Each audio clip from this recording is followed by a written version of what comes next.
Hobgoblins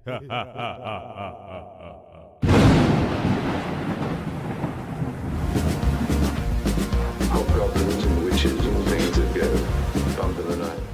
Hello and welcome to Evil Dread. I'm Wyeth. And I'm Lynn. And this week we are returning to some Korean horror. We made our mark talking about Korean movies for some reason. We opened... within the first 5 episodes, we did 2 or 3 Korean films. Yes. Which was not a conscious choice. No. But they just happened to bang. 30 episodes later, we are back. I guess. I've been meaning to watch this movie for a long time. Wyeth told me it was a tough one.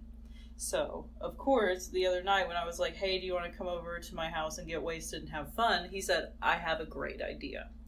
Let's watch I Saw the Devil, one of the most violent and upsetting movies I've ever seen in my life. The actual chain of this conversation.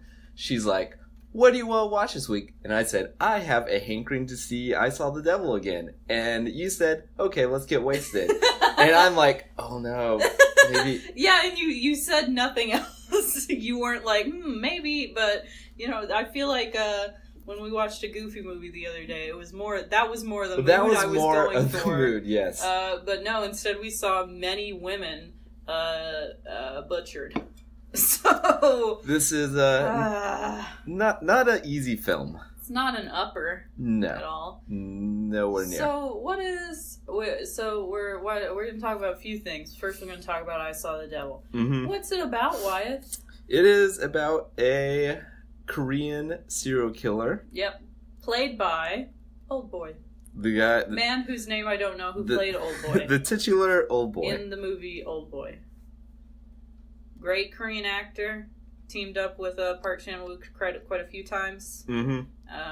So yeah, he is one of the few actors of Korean cinema that I recognize. Like him, the guy in this movie because he was in Magnificent Seven, and guy from Train to Busan. I'm going to be very honest. In this moment, I just entered into Wikipedia. I saw The Old Boy. That is not the movie we watched. Don't be racist today. Why? What? Okay. Whoa, okay. These movies are not all the same. They are. Choi Min-sik. Is he the main character? No, he's the Old Boy man? He's Old Boy. Oh, so he's the serial killer in this movie. Lee Byung-hun is the Lee guy from Magnificent Seven. He was Ethan Hawke's little boyfriend in Magnificent Seven. He was great. He was a wonder with those knives. He was real cowboy goth. That was the 2017 mood. And he was very integral in my vision boards. I'm going to be honest. The only thing that I think about whenever I glance back to the remake of Magnificent Seven is Ethan Denzel eating a heart. Ethan Hawke hissing like a badger. Yes, just backing up Main Street cowboy town and hissing. Ethan Hawke deserves more respect. I've been thinking about this recently. Well, we stan him. Yes. There are a few men that this podcast stands. Keanu. Mm-hmm. Ethan Hawke. Mark Duplass. I think Ethan Hawke is the underrated actor of our generation. I agree. I need to go. I haven't seen the Before trilogy. So Before Sunrise. Oh, it's so good. Sunset, Before Midnight. I was not expecting to like it as much as I did. Him in Reality Bites is a very upsettingly true movie. Mm-hmm. I have known so many guys Ethan Hawke in Reality Bites, to an alarming extent. So he's always been he's an underdog badass. He's always been down to clown with some genre. Down to clown, okay. With some genre pictures. Daybreakers is a fun little banger. Him and Willem Dafoe in that movie. They were so fun. Did you see? I don't know. Okay. That movie was goofy. Okay? Yeah, that's why I love it. But it didn't have much of a sense of humor about itself. If you're going to be that goofy, don't act like the most serious movie of all time. But it was that straight-faced sense of humor. You just liked it because it had Sam Neill in it. I do love Sam Neill. I know you do. But going back to Ethan Hawke, because we're just wildly off. We'll come back to I Saw the Devil. Out today. Did you see the new trailer for the A24's Preacher movie? No? What is that? Ethan Hawke plays a gritty priest who's confronted with like white terrorism in his neighborhood. Heyo! That sounds good. What's it called? Oh shoot, I can't remember off the top of my head, but it's a real slow burn of a trailer. Ooh, sounds good. A24 and Blumhouse single-handedly making movies good. Yeah. We need to do an A24 episode. I'm excited about anything A24 does, unless it's by the director of The Lobster. Yorgos? I love The Lobster. Did he do Dogtooth? Yes. Okay. And he did Killing of a Sacred Deer, which I haven't seen. Yeah, no thanks. But I love The Lobster. I hated The Lobster. Well, you have bad taste. So much. Like, it's not for everyone, for sure. Like, yeah, also, I really like Colin Farrell, and he puts him in every single movie. I love Colin Farrell, too. So, what were we talking? Oh, yeah, A24, I've done a few March Madness brackets. Mm-hmm. The only one I've, like, filled out, like, with pen and paper was the A24 one, which I now have, like, hanging in my office. That's the only thing hanging in my WC office. That's all you need. Is my A24 bracket with, like, green room circled in the middle, because that's number one, baby. I feel like the fact that you went with Green Room and I went with Ladybird says a lot about our personalities. Yeah, you're very winsome. I just really enjoy parents trying their best. I like punks. Bands just punks and massacring punks Nazis. R.I.P. Anton. R.I.P. indeed. Oof. Also, Alia Shawket's in that movie. Like, come on, that perfect film. Mm-hmm. Perfect film. Also, like, we're gonna have to talk about Jeremy Saulnier dropping out of True Detective 3 at some point. It's been a bad week for movie news. It has. Yes, man. We also got to talk about the Oscar decision that I saw at, like... Okay, my mom is in the room. She's staying this weekend to go do activism and protest for better teacher funding. However, this morning I went and got my phone from the bedroom and I went, "Oh my God, I have some news." And she went, "Why? What?" And I think she thought, like, something really terrible was happening. And I was like, "They're doing 3 new genre nominations." And, like, she was like, "Oh, all right, okay." I was like, "It's important to me. It's, like, big news to me. Lynn, but, like, very few other people." Sent me an article today. That article was whack. Like, how it was written was whack. I didn't read it. Well, we're going to read it aloud. Well, I'm about to say what happened to me when I saw it. Or you were in church? I was. And I gasped when I saw it. I just... Check your phone in Easter services. Gasp. I was like... In a silent church. It's just like... Oh my God. Who looked around. It's like that meme or whatever, that tweet where it was like, I snuck my phone out in class and my professor airdropped me this image and it was Michael Scott going, "I will kill you." But that's the priest doing Pretty that much. to you. Do you have priests? The pastor? It was a pastor. Oh, okay. He would have if he knew that was Yikes. going on. I Saw the Devil. What did we see in I Saw the Devil? We saw a lot of the devil. We saw lots of At some devils. point, I'm just gonna get so tired of this podcast. Not that I am, but I feel like a lot of times when I'm like, why? What do we have to say about that? And I turn in Charlie Rose. I'm like, why? What happened in this film? How do you feel about it? So it follows Lee's character is a Secret Service badass. Cutie. This movie, I said during watching this movie that if this was an American film, he would be and it's like a Harrison Ford 1992 movie. It's like he would be played by Harrison Ford. That is. It would be much less violent. Oh my God. But it would be like, I'm a Secret Service agent and my wife was killed or whatever, you know? There is shades of The Fugitive. Yeah, exactly. It's the man with one arm. The one-armed man. Listen, The Fugitive is a great movie and it wasn't holds me, up. It was the one-armed man. Tommy Lee Jones deserved that Oscar. I have never seen The Fugitive John Mulaney, and I didn't get John Mulaney's like 10-minute long joke about The Fugitive either. Okay, so anyway, he's a Secret Service dude. He's cute. He called his wife is no, his fiance is Pregunte. Mhm. She calls him from like a snowstorm. She's like, "Hello, my car broke down." And he's like, "Okay, I love you. I'm gonna call a tow truck. I'm gonna sing how much I love you to you." And he like sings a little ditty, and it's really cute. And she's very cute. She is. So this guy walks up to the car. My biggest nightmare. Terrifying. Knocks on the window and goes, "Hey, I can take a look at it. The tow truck may take forever to come, blah, blah, blah." She's like, "I'm okay. Bye-bye." Which, pause, the cinematography. Cinematography. Poetic. Looks so good. He asked me, the first thing Wyeth asked me when watching this film is, how do the Koreans make snow look so good? Listen, they always shoot snow in like the best way. Like it always looks so still and peaceful, and like then a murder happens. Yeah, and the red always looks like really well done. Oh, you're so scary. Also, I asked why we found out some stuff about each other Friday night. We had 6 hour long deep talk, real even talk. Even though we it was not the choice movie for getting happy to.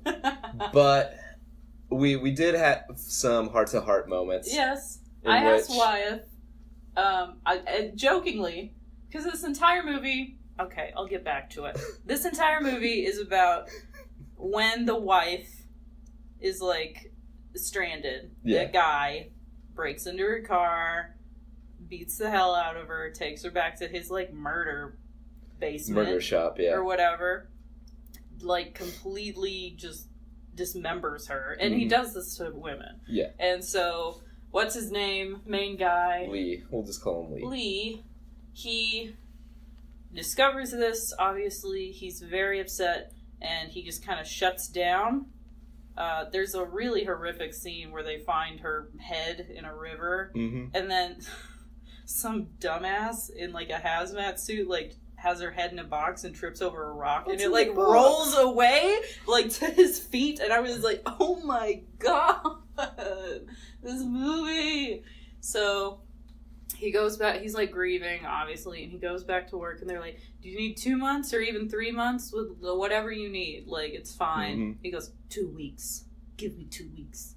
So he tracks down the serial killer, tortures him, releases him, tracks him down, tortures him, releases him. The whole plot of the movie is catch and release. Yes. And it's a great movie. Yes. So I asked Wyeth, jokingly, would you do that if someone murdered Al? And he said, in a heartbeat. And I was like, no! And then he goes, I've thought about this a lot. And I'm like, this is so scary. I would. That's so scary. I say this sober.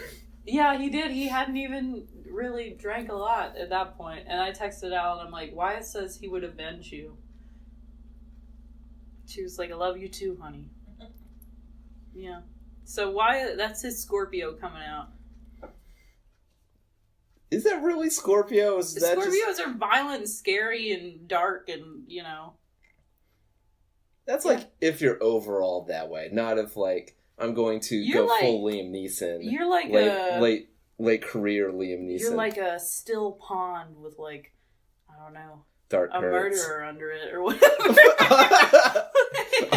You fell for the still pond with a murderer trap. So, this movie was difficult to watch. Yes. And at some point, about 40 minutes in, I was going to ask you to turn it off.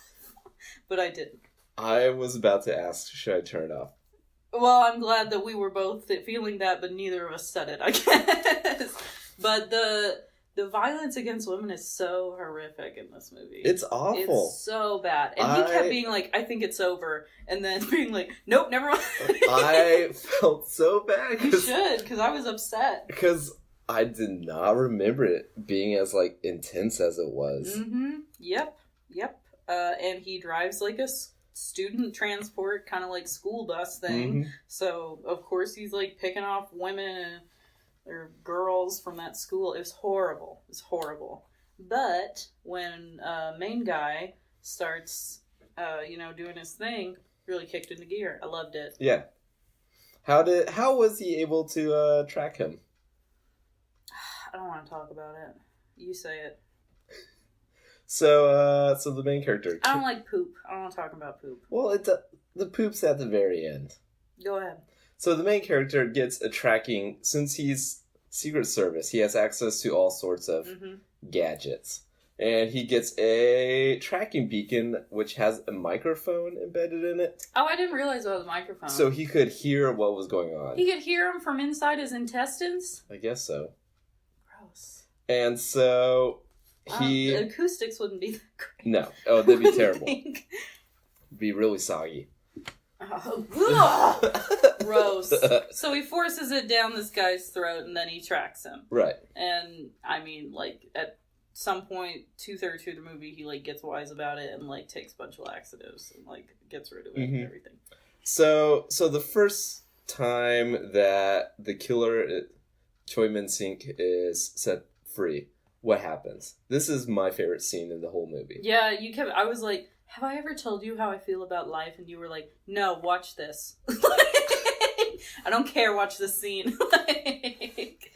But, this movie posits the idea that Backroads Korea. Probably, in a group of 100 people, 70 of them may be serial killers. Possibly. It is terrifying. This takes place in, like, the county over from The Wailing, probably. Ugh.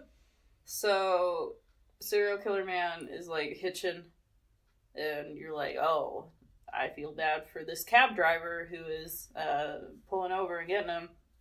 And then he realizes that the guy in the cab and the guy in the back seat are also murderers, and they are going to kill him. So they do a really nice, cool, like, Children of Men style shot in the cab where it's turning in a circle, or, like, from a fixed point in the middle of the car, and there's a lot of stabbing that happens. Yeah, the camera is going, like, full 360 around the cab as all three men pull out knives and try to stab each other. It's really intense. Yeah. This movie was exhausting. It's insane. I regret choosing this as a fun Friday night flick. Well, yeah, maybe, I don't know. I had wanted to see it, but it was a little jarring in that environment. Honestly, I feel better. I feel like if I watched it, like, in a completely serious, like, clear frame of mind, it would have been so much worse. So, I was kind of grateful for being chill. Should have watched something fun, like Arachnophobia or something. I would murder you. Listen, I don't like spiders. I hate spiders too, but Arachnophobia is a great little... I'll never see it. I will never. Sorry. Mom can attest 8-Legged Freaks. What? I love that movie. It's so fun. I lost my mind as a kid about it. I couldn't even look at the DVD cover in the store. I hated it. No, we're not talking about spiders. Can we? Nope. Anyway. I'm going on a side tangent. Because if you get side tangents, I get side tangents. When do I do side tangents? Forever. You just talked about Ethan Hawke for like 10 minutes. You joined me in on that bandwagon. Oh my God, just talk. So when was it? It was like 2003, 2002. One of the best, like, I want to say they were released at the same time. Pretty sure they were released the same year. But the real underrated pair of 8-Legged Freaks and Reign of Fire was... Oh my God, Mom loves Reign of Fire. It's a great movie. Okay. They are both two very well done creature features that have no right being as good as they are, and more people needs to know about them. That's my 2 cents. Okay. 2 cents. I will tangent. Never, ever, ever see 8-Legged Freaks. Sorry. All right. I've seen Reign of Fire more times than I can count on basic cable on a Sunday afternoon. That's a great time to watch it. Oh my goodness. Anyway, so... There's also a cannibal in this movie. So yeah, as the game of cat and mouse goes on, each time that Lee catches up with the killer... He breaks him a little bit more. It's great. I love when he pops those Achilles tendons. You did not watch.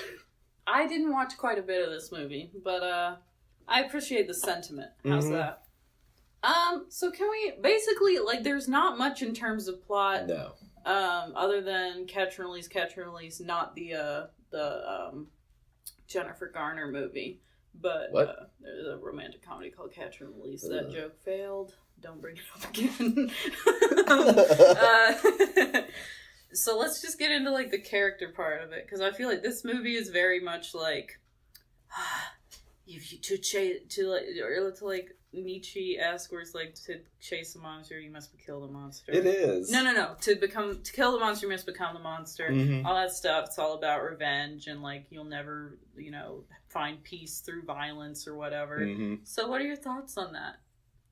The movie, the ending Ooh, I loved it. was such a twist on the usual, it's like I feel like a lot of American revenge movies It would be at the last minute he changes his mind.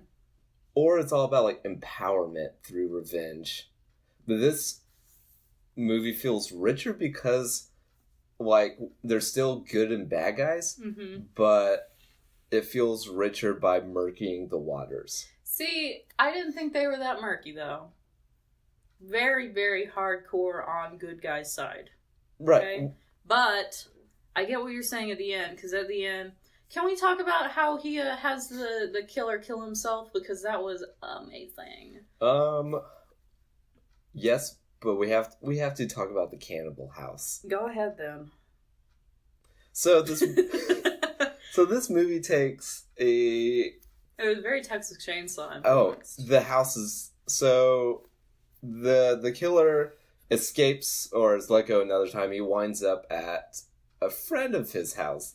Who likes to eat people? Yeah, he's a cannibal living Mhm. with his presumably cannibal girlfriend. She was eating rice, and she never said anything. I was like, true. I want to hear more about her. I think she's just chill. She was probably her own She's serial a vegan. killer. Her own killer in her own right. Sure. So there's a really, really cool action set piece with like the cannibal and breaking into his house, and He gets Get 'em. tortured too. The camera is very good in this. There's It's some a well-made real movie. it works. Yeah.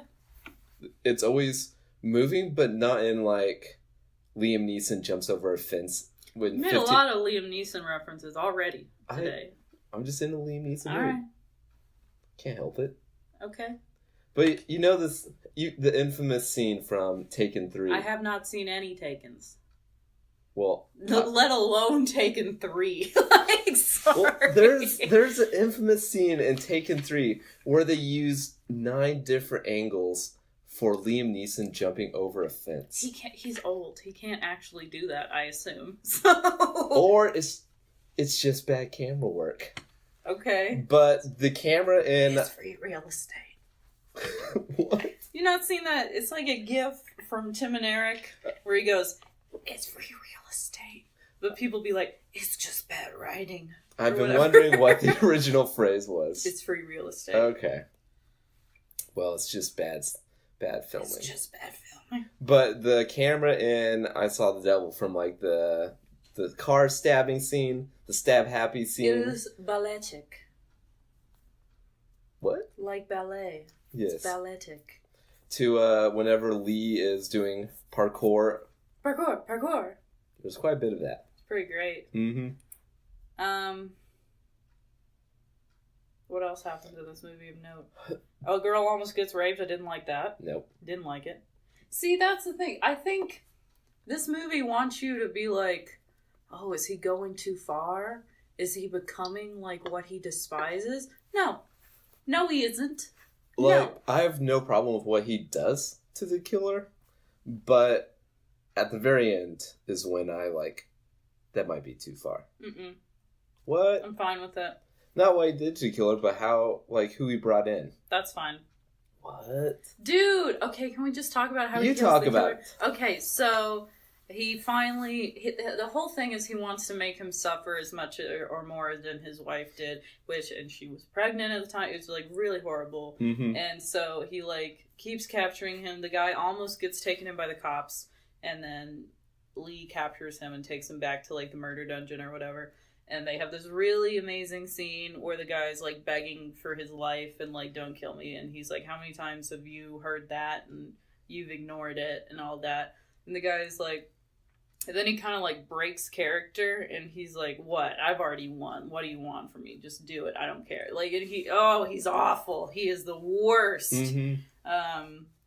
We were talking like this is the opposite of Creep. Where I love the serial killer more than the main character. This is the opposite of that. This is disgusting. You pitched an interesting idea. Go on. I can't really remember what I did. I'm thinking what I did. Of having an American remake be vastly different in tone and with Mark Duplass. So basically you pitched Creep 3. Ooh! Where... someone comes back for revenge. Or maybe... At Mark, call me. At Patrick, I know you retweeted this last week. Call me. Oh my god. So maybe Mark Duplass's character... What was the girl's lead from Creep 2? What was her name? Sarah loves her juicy fruit. Sarah. So what if Sarah catches and releases Mark? Ooh! Oh, I'd love it. Ooh, that'd be so good. Because he would have so much fun. Oh, he would have so much fun. And he'd be loving it. What are you talking about? The ending of Creep 2, like, she knows that he's hunting her. Yep. And then Creep 3 is just catch and release throughout New York. Yes. Ooh, that would be so good. I don't know if I could do it in more than one setting, though. Because I think that's the whole point of that series is, like, one house, two people. You know? Yeah. Anyway.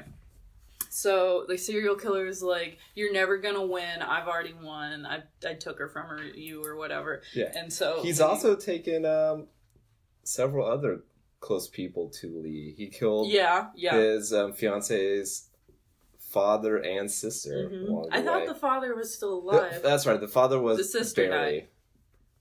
So yeah. it's now it's personal. And so he sets it up where. So there's a handmade guillotine in this murder basement, and so what's his name? Lee puts the serial killer under it, and then puts a bridle. rope, like a bridle in his mouth, connects it to the door, which connects it to the guillotine. Mm-hmm. So if anyone comes in, the guillotine will let loose, and he has to hold it with his teeth, and if he ever lets it go, it'll come loose. Yeah. Then, in a stroke of genius, Lee invites the serial killer's parents and his illegitimate son. And of course, they try to get open. They open the door. His head gets chopped off and lands at their feet. Mm-hmm. Poetic cinema. That's so sad, though. No, it isn't. Because Lee made innocent suffer as much as the killer made innocent suffer. No, it's not true. Why? Because, first of all, he didn't kill those people. They're probably traumatized. However, that guy killed and raped and murdered and tortured countless women. Not the same thing.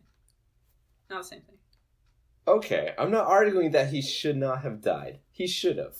Like, good riddance and all that. I make it the worst. Make it the worst possible, you know? But the innocence of, like, his parents and his son, they did not deserve to see the decapitated head of his dad.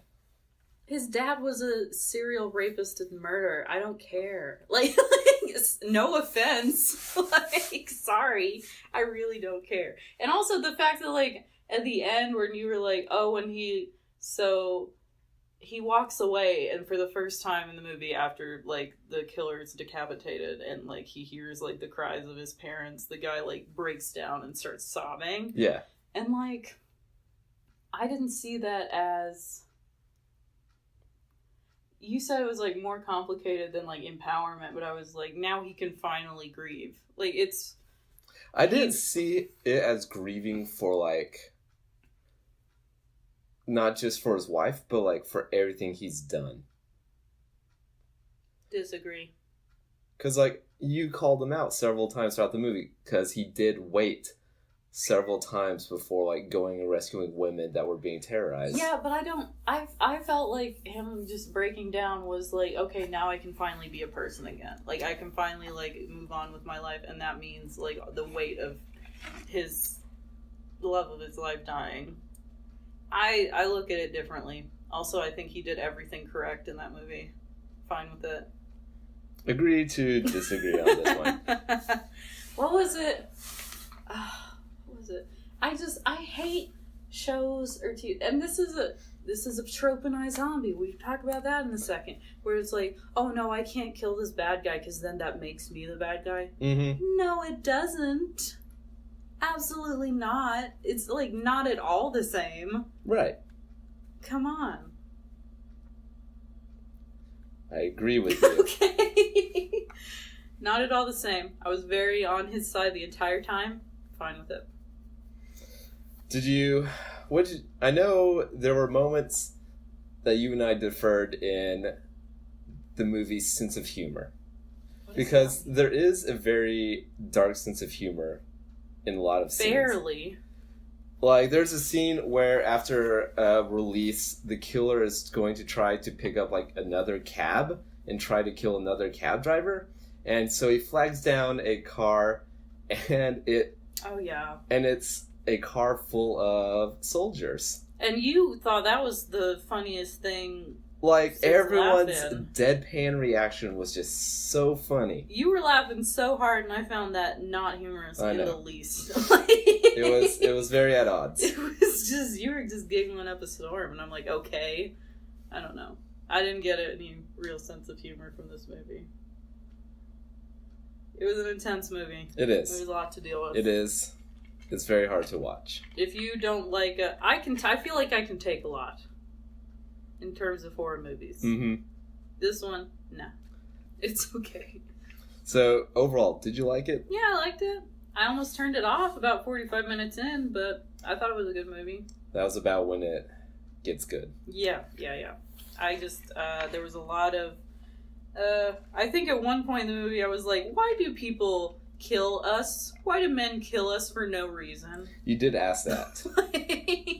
There were lots of Lynn's trademark, men are the devil. I mean, it's called I Saw the Devil for a reason, and Mhm. the devil is not characterized as a woman in this film. Nope. Men kill women for no reason, and it's hard to see it. It's easy to know it, but it's hard to see it happen. Mm-hmm. You know? There's a lot of bludgeoning Yeah. all around. Yeah, there's a lot. Okay, what else did we watch? We also engaged in a mini, Something much lighter. much lighter. Much lighter. We An watched. equal amount of bludgeoning, but much lighter. There's quite a bit of death still, Mm-hmm. Yep. but it's lighthearted. We watched some iZombie Yes, we did. in between some heart to hearts. Oh, it was nice. Yeah, it was more like it was on in the background. Which I will say, we it is. tuned in and out. It's a very comforting show to have on in the background. Yes, it's a good. I told that to Mom earlier today because I had it on like all day. You tune in and out, buddy. It's fine. It's a procedural, but it's like a fun procedural. I like so. a good procedural. When it's done well and it has a clever, Yeah, concept. like Psych. Psych was always my go-to. It was cute. I comfort like that food. show. Yeah. You see the Twin Peaks episode of Psych? Dual Dual Spires. Spires. Yeah, So silly. you loved it. I did. So, I know what I think about iZombie. It's like my show right now. I go from show to show. I do a rewatch. We're in the Tumblr takeover phase of Sometimes I Lynn's search interest. a tag. Sometimes I'll search Some- a show. Sometimes there's multiple blogs. It's like in chunks. And you're like, I saw you were into that last night. I'm like, shut up. It feels like hanging out with Lynn in person when there's just a wall of Blaine. So, I know what I think about this show. What do you think about this show? I like Wyatt? everyone but Blaine. Ah! I expected that. Mm-hmm. So, Team what's this show Team about? Ravi Team Rafi, yes. is definitely. this show is about Rafi trying to. It is not about that. He is not the main character, you idiot. Oh my god. Why don't you explain? Okay, so Since you're like 5 seasons deep. it's on the 4th season right now. Rachel Bloom from Crazy Ex-Girlfriend is guesting next week. Okay? It's gonna be great. I wish everyone could see the indignant expression that just clouded over Lynn. Shut up. So, and it reminds you of the... Simpler times. No, I'm saying the intro of the show, the, like, title sequence reminds you of the premise every single episode, so I remember very well. But, Olivia Moore is training to be a surgeon. Her name is Liv Moore. A real cut up. There's a lot of puns happening. Cut up, I get it, because she becomes a medical... Funny. Okay, so she goes to a boat party, and, this, like, everyone's... Are boat parties a thing, even? Maybe in Seattle. It's weird. Not here. No, it's weird being in a landlocked state and seeing everyone like, hey, the ocean. Come to my boat party, or whatever. We were just talking about boats. Anyway, so she goes to a boat party. This asshole dude is there and smacks her ass and offers her drugs. Explain the pain. Love him. And so he's selling this drug, Utopium, which is like a designer drug or whatever. And everyone on Utopium, it was cut with something weird that no one knows what it is. And they are also drinking Max Rager energy drinks. And it mixes together and makes everyone a zombie. So basically, the zombie apocalypse starts with Four Loko. Yes, it does. Yeah, definitely. Like Four Loko mixed with like ketamine. Yeah. Which honestly, that would mess you up. So. Well, we can ask our friends who are good at organic chemistry. Oh, all about. I don't know if I have any what would friends. that do? I have no idea. It'd turn you into a zombie, I guess. Guess so. So, Liv gets scratched by aforementioned drug dealer, and then she wakes up in a body bag, and she turns into a zombie. So instead of being a surgeon, she becomes the medical examiner with Ravi. Mm-hmm. Ravi Chakrabarti. And, so she... Wait. What? I thought it was Ravi. Ravi Chakrabarti? It's Ravi. Yes, it is. You say it different every time. Do I? It's either Ravi, Robbie, or Rafi. I don't talk good sometime, okay? It's just... Chill out.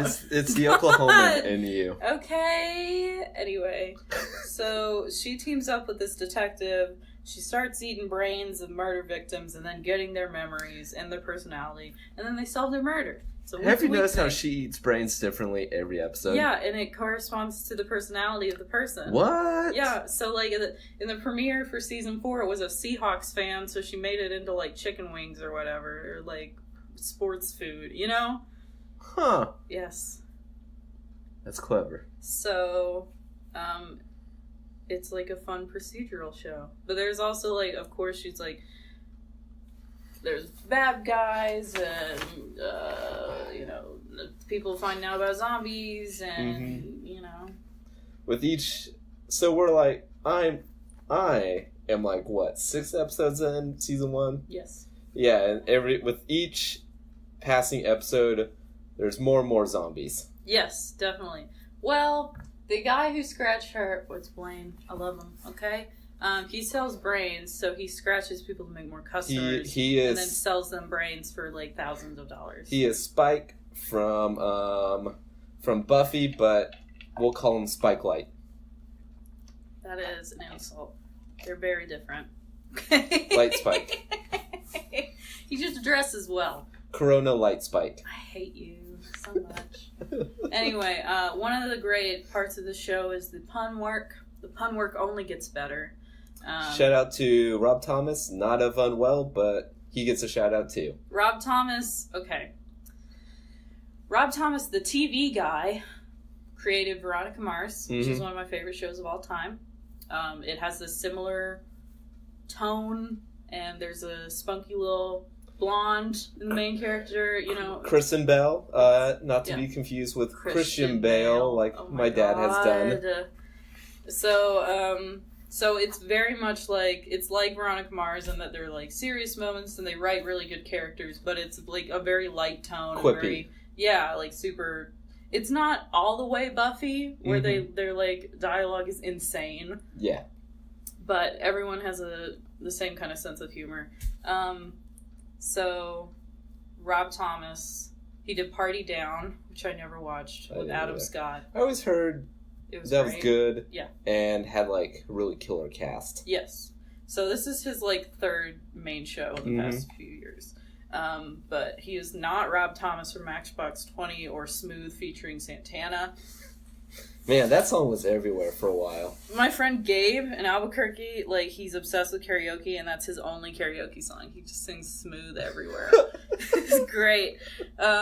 Not to spoil, but at the end of, I believe, season 2, Rob Thomas of Matchbox 20 gets eaten by zombies. They cut to the zombie, and he's playing the Unwell on the guitar. As I would hope so. And then the next episode, it says Carlos Santana tweets, "Heaven just got a little bit smoother." Oh my God. And then Blaine starts singing Smooth. It's very... What even is reality? It's great. I love it. Pun work. They have Shady Plots Funeral Home. It's shady, and they're plotting, and it's very shady because it's Blaine's HQ. Fillmore Graves, which is a military personnel, private military contractor. I just got that. Yeah. What else? Live More, obviously. Anyway, so how do you feel about the show? It's fun. It's a fun little thing. It's very good. In the grand scheme of CW shows, I would say that's the one that I've enjoyed the most. More than Crazy X? Yes, Crazy X stresses me out so much. I'm always like, girl, what are you doing with your life? Oh my goodness. I mean, Liv is definitely a more stable, like, even though despite she has a different being personality a zombie. every week. Yes. But, yeah. But, no, it's good, and, like, to all you people, it's always weird to think that, like, people listen to us who aren't, like, Tyler and Mom's getting, like, the first-hand account right now.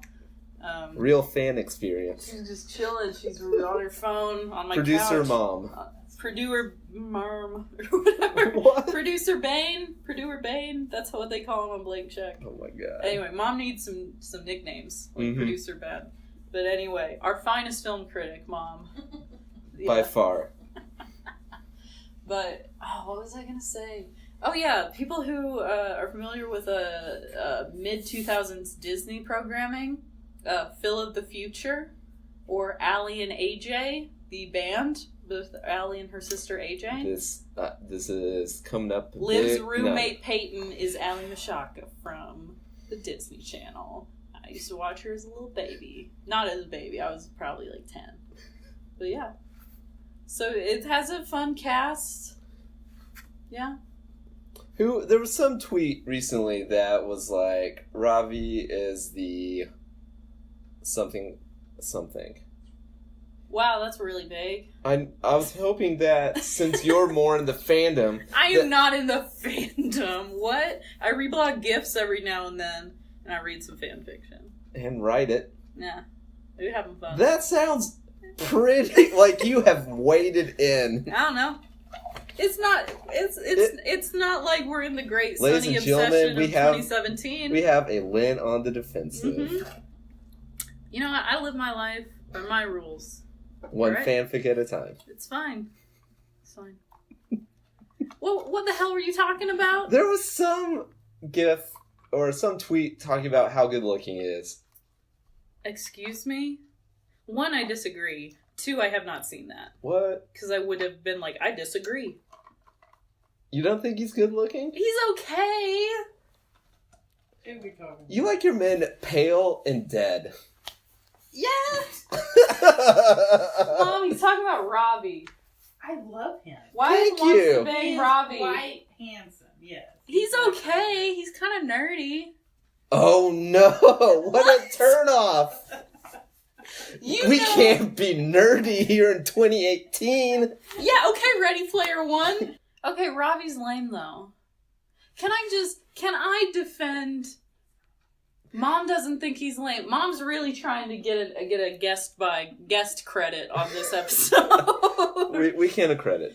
But can I just defend my love of bad guys for a second, please? I feel like our listeners are very they know about it. Our regular listeners, Tyler and Al, are very intimately familiar with your type. Y'all give me shit all the time. You're like, that person's a bad person. And I'm like, yeah, and they're not real either. So that's fine. It makes it more interesting. Listen. Villains are the interesting part. You don't read Batman for Batman. What? You read him for all the different people that he fights. No. Oh my god. Why did I bring up Batman? It's gonna be a whole thing. I'm always more interested in Batman. Oh my god. I don't care about the hero. I don't care about him. Villain's much more interesting. And if you're snarky, if you're like have a little sexual tension with the hero, ooh, okay. All right. So Blaine has that in spades. Yeah. Because he's digging up graves. Also, I want to wear those kind of blazers. Yeah. Blanket on the blazers. He wears a lot of blazers, and I'm like, ooh, I need that in my closet. Blaine? No, blazers. You don't want Blaine in your closet? No, that's gross. Stop. He's not even cute. I just like his character. It's like Mark Duplass. Mark Duplass isn't cute. I like his character in that movie. Okay. Just a snarky bad guy. I love it. Don't make everything sexual, even especially with my mom in the room. Your mother has heard so much from your mouth. I know, it's disgusting. I can't even imagine before I came into friendship. Honey, it was really this podcast that opened up a lot. I wouldn't even curse in front of her until like a year or two ago. No comment. So yeah, iZombie's good. It has a good villain. I enjoy it. With a complicated backstory that makes things a little more complex. Or if you're like me, has a fun lead character. I love a fun, Liv. good person. Has Liv is fun, the good best. people. She's awesome. Can we talk about Major Lillywhite and how awful he is? Oh, I hate Army Hammer Light. I know! Like, Army Hammer at least has like he's a little edgy about him, He has personality. Yeah. Personality. Yeah, he has a personality. Major is the worst, and at this point in season... Who names their child Major? In season 2, he gets a dog and calls it Minor. That's pretty good. Stop!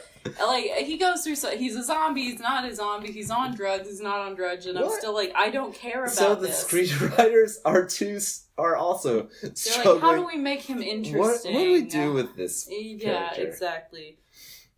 Blaine's always interesting. If you're going to have that problem, just write him out. I wish they would. God. There is a really good character, another good villain in season 2, and it's like the head of the Max Rager Energy Drink Corporation, and his name's Von de Clark, and he's like Jeff Bezos if he was into like Eastern meditation, religion, and philosophy and stuff. It sounds like a Grand Theft Auto character. He's like such a douchebag, and like wears like hemp necklaces and oh my stuff. god, I want to fight him. It's awesome. Yeah, I'll definitely jump on the show because Continue watching. I've reached the end, not the end, but all the released episodes of Adventure Time, which is getting ready to end, and that's going to be a real hit in the childhood. I'm almost done with... When did it come on? When you were, what, 23, 24? It's 11 seasons? It hasn't been 11 years, because it came on when I was in high school. It's been, like, close to a decade. No, it hasn't. Mm-hmm. That's crazy. I'm halfway through Better Call Saul Season 3. Okay. So good. I know Bob is your man. He is. I like it when he cries. There's some real emotions with him this season. That one, it's just not as interesting.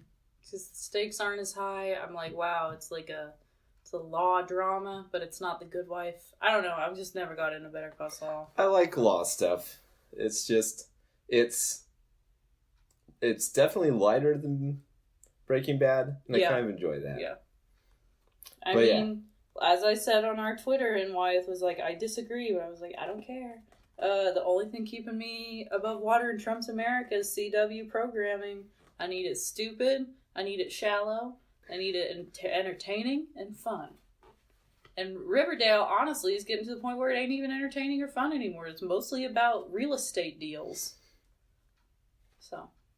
I'm sorry to hear the loss of your Riverdale. Yeah. Oh, in season 2, Blaine's dad comes in. He is the worst. There's a reason for me to keep watching. Yep, it's good. It's a good dynamic. So yeah, I'll jump on it soon. Good. Okay, so I've converted Wyeth into iZombie. So finally he'll watch it, even though I've been telling him to for a while. Well, do you have any personal recs? Barry on HBO, the Bill Hader show. Which is a show I'm very excited about. Yes, it's Bill Hader's like first created by, directed by, written by credit. Oh wow. He's kind of like, it's kind of his thing. He plays a hitman, which, you know, I love them. That's usually a check mark for you. Gross Point Blank is a big movie for me. It kind of has echoes of that movie, which we watched and talked about it on here. So he's a very sad, depressed hitman who was a former Marine, and he is sent on assignment to LA.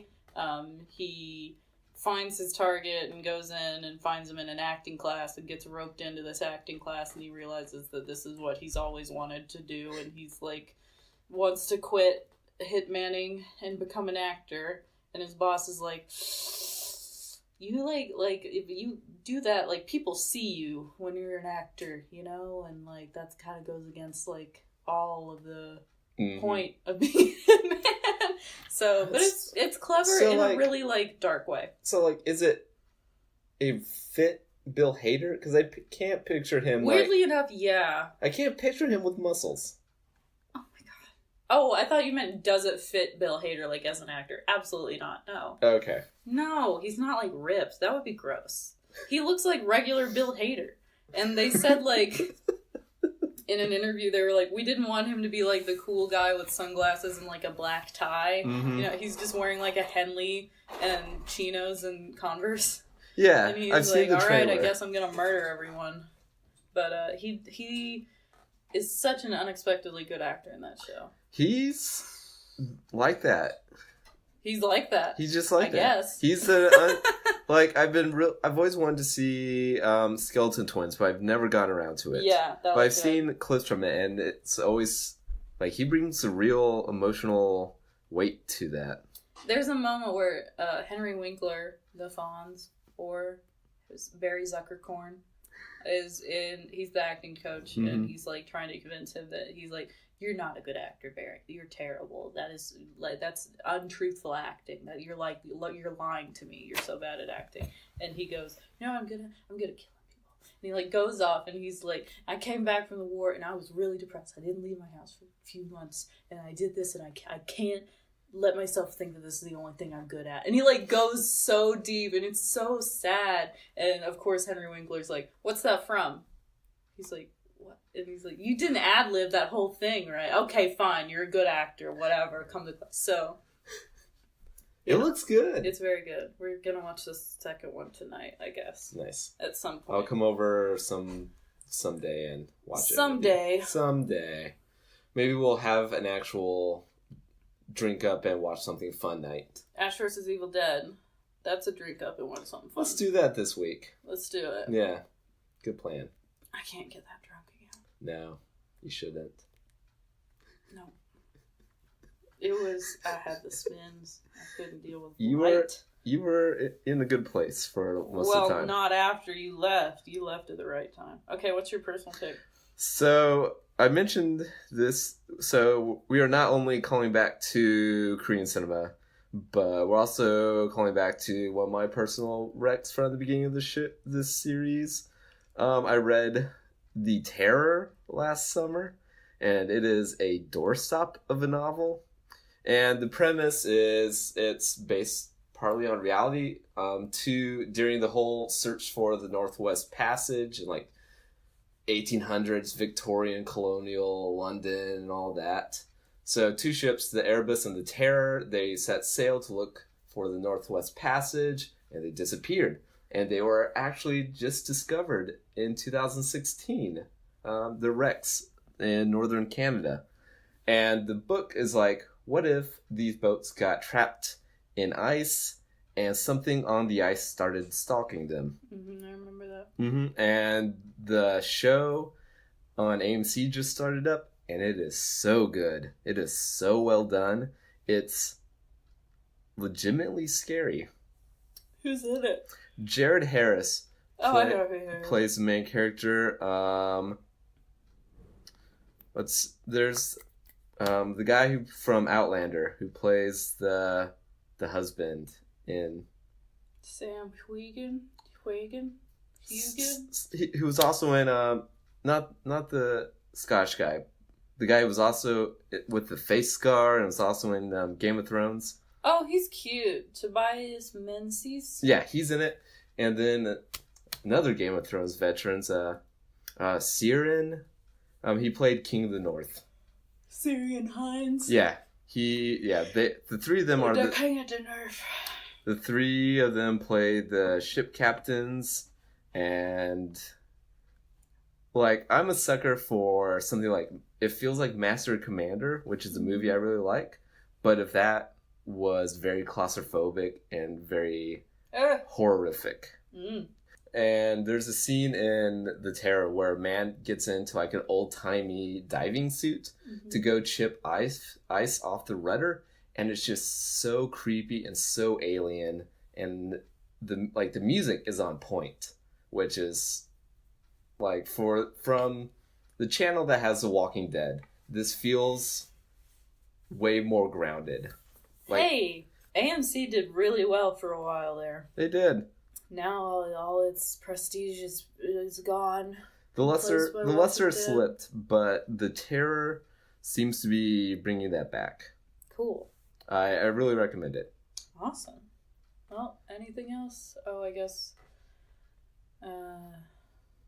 Jeremy Saulner's not coming back for True Detective 3. He quit after like a fourth of the time. Yeah, the news broke about that this week.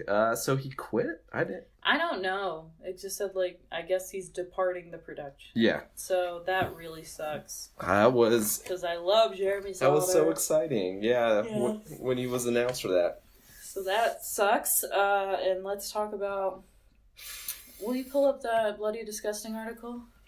Yes. But while I do that, let's talk about the other bad news for directing. Colin Trevorrow, Jurassic Park 3? Yep. For some reason, Trevorrow has been invited back to the commander's helm. I love the just completely irrational hatred for Colin Trevorrow. I think it's great. It's bad writing. It's very real estate. So yeah, he notoriously sucked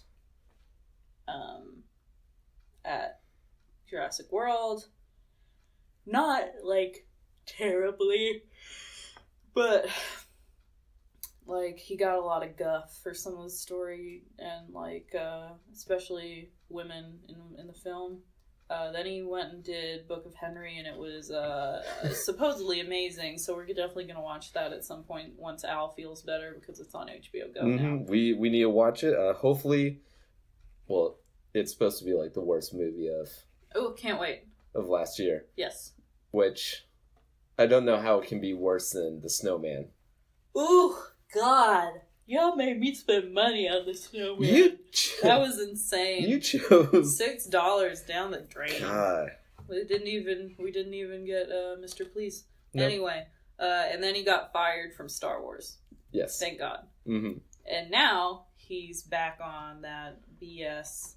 He's back on the bullshit. He's back on my dinosaurs, I guess. So you have that pulled up. So I'd like you to do a dramatic reading, because this article is insane. So this article came out today, yes, which is April 1st. Bear that in mind, future listeners. Christ is risen. Christ is rising. Christ is still rising. Christ stole fizzy lifting drinks. Good day, Christ. It's the greatest tweet of all time. Bo Burnham. Oh my God. Alright, here it is. On Blade discussing Academy Awards adding Best Genre categories for next year's Oscars. Here we go. Go ahead, read it. Horror invaded this year's Oscars. While the Academy would like general audiences to think that... This is Bloody Disgusting also. Go on. I said that. Did you? Yep. Sure did. While the Academy would like general audiences to think that Jordan Peele's Get Out is a comedy, and Guillermo del Toro's The Shape of Water was a dramatic love story, both films come straight from the genre's heart.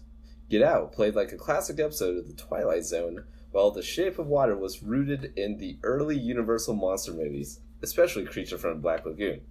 Like it or not, they're horror movies. And the Academy members allegedly felt violated by the genre takeover. I feel violated by genre every day. Go ahead. It got so bad that it was reported that older Oscars voters snubbed Get Out without even having seen the film, which they did, and that was a dick move. Well, it didn't stop the younger voters from propping up two excellent films and carrying them to Academy Awards. Not only did Toro win Best Director for Shape of Water, but the film also scored Oscars for Best Production Design, Best Original Score, and Best Picture. Peele was able to grab the award for Best Original Screenplay. From what our insiders tell us, the top brass at the Academy had a fit following the ceremony. One allegedly flipped over a catering table, while another threw one of the on-screen temp Oscars at the wall, causing several onlookers to catch their conversations. A slew of obscenities were tossed around as one proclaimed, "We cannot let this happen again," with the other screaming in pain that Phantom Thread was snubbed. This is insane to think about, but go on. Just like that scene, that's crazy. There was purportedly a huge fallout from these awards, with two key sources telling us that heads rolled, jobs were lost, and changes were made.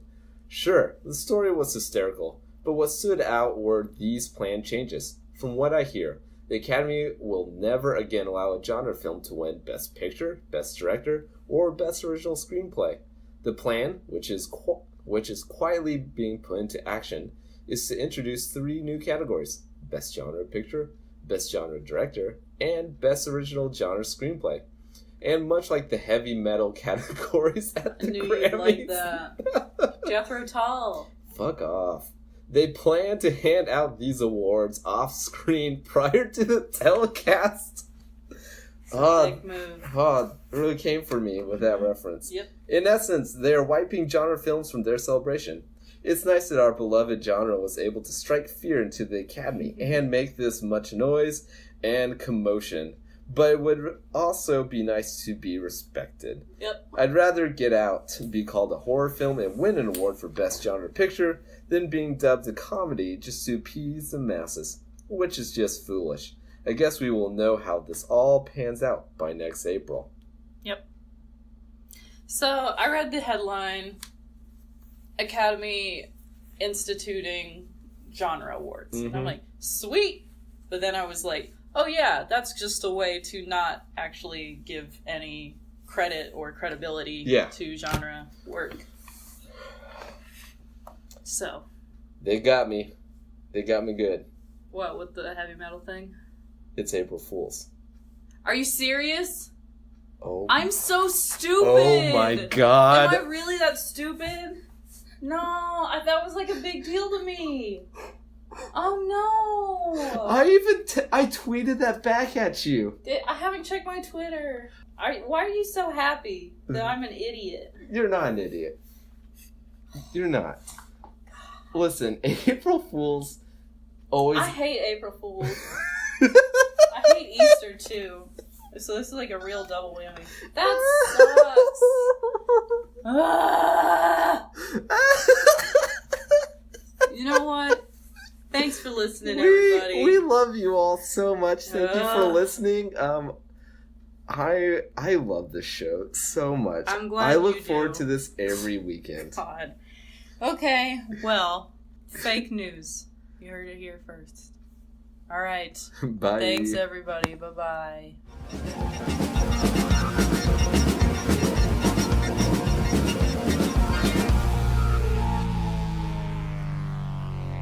Keel behaved like a man demented, obsessed, utterly lost.